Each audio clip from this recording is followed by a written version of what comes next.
Untuk mendukung Belajar Bentar, kalian bisa mengklik subscribe.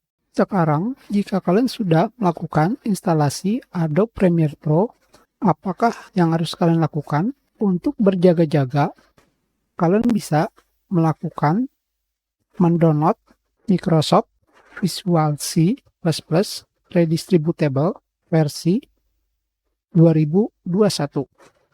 Kalian bisa pergi ke website Microsoft. Di sini, kalian pilih yang Visual Studio 2015 sampai 2022. Kalian pilih versi 64 bit. Kenapa? Karena Adobe Premiere Pro menggunakan versi 64.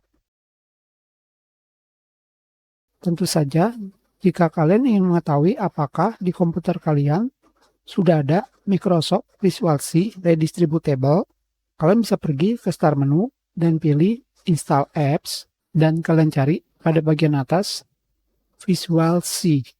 Kalian juga bisa mengetik hanya Visual dan kalian cari versi berapa sajakah yang sudah terinstall. Jika sudah ada, kalian tidak perlu lagi menginstalnya.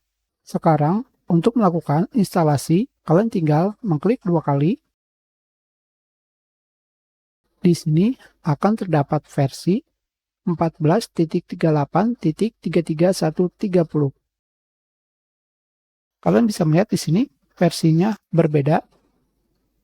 Jika kalian ingin mengupdate-nya, tidak masalah. Sedangkan jika tidak ingin, juga tidak masalah. Selama tidak ada masalah pada aplikasi Adobe Premiere Pro. Sekarang, kita update.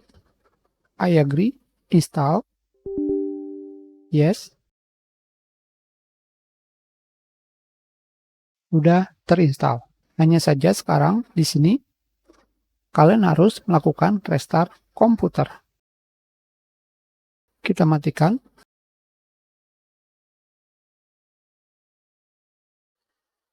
Kita sudahi pelajaran kita. Terima kasih.